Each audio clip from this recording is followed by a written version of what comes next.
Good morning, good evening, good night. No matter where you are on this planet, I'm sending you love and light. Check me out. So we already know that the book of Matthew has the power to cast out demons. I want to talk about Matthew 12, verses 43 through 45. So when he says, when an unclean spirit has gone out of a person, it passes through waterless places seeking rest, but finds none. Then it says, I will return to my house from which I came. When it comes, it finds the empty house swept and put in order. Then it goes and brings with it 7 other spirits more evil than itself, and they enter and dwell there. And last state of that person is worse than the first. So also will it be with this evil generation. So what are they talking about in Matthew? So what they telling you, in order to keep a spirit out, you got to do some internal work. This is that shadow work. This is going to a therapist, having some type of spiritual leader, some spiritual practices that you believe in that actually make you better. You really want to cleanse yourself internally. A lot of people don't get that heaven and hell is in the mind. It's a vibrational frequency. Your mind carries you through life. Your mind ultimately will decide your fate. Thoughts form words. Words form actions. Actions repeated form character, and character repeated forms your destiny, right? So you want to stay clean. What this is also telling you, though, is as you stay clean, the devil's not going to give up.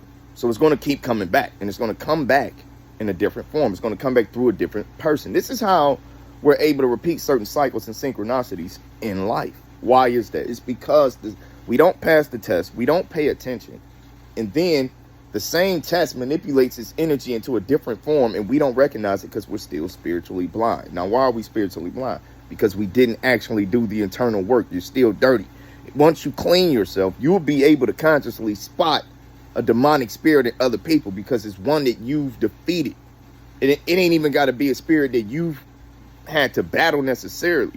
You yourself have passed your test. So you're at a conscious, elevated state of being to where you can recognize synchronized tests in your universe, bro. All of this is a design. This is what the power of baptism. I'm going to talk about Mark 16:16 partially.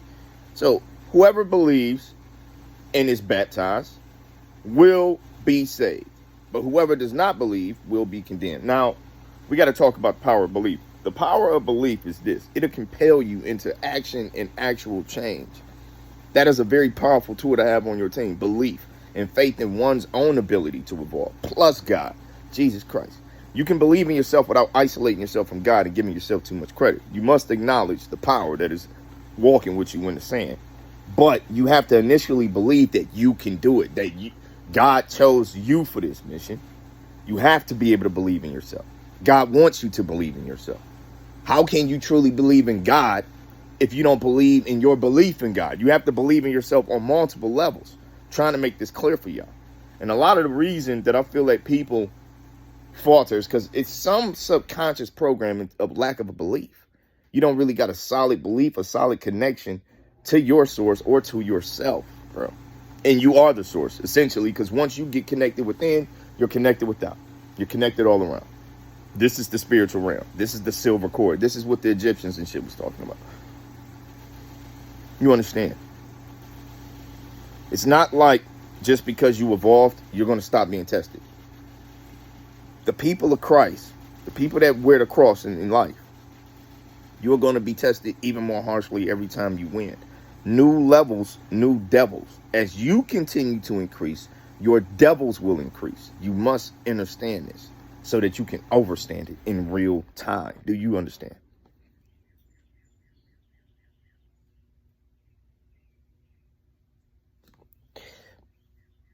Change starts from within.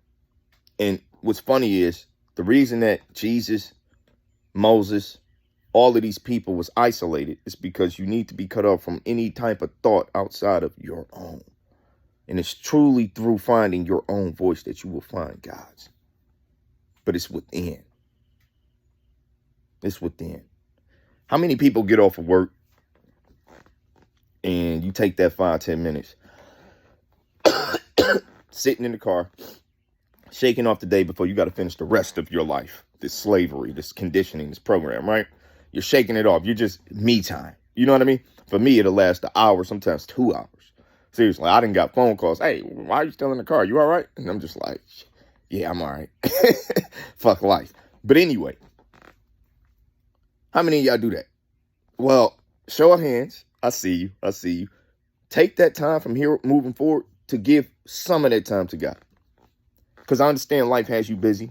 On your drive to work, on your way home, when you first get home, before you finish your chores, your life, acknowledge God. Just take a couple seconds. Try to connect. Try to meditate, shake it off. Try to listen, look for that voice.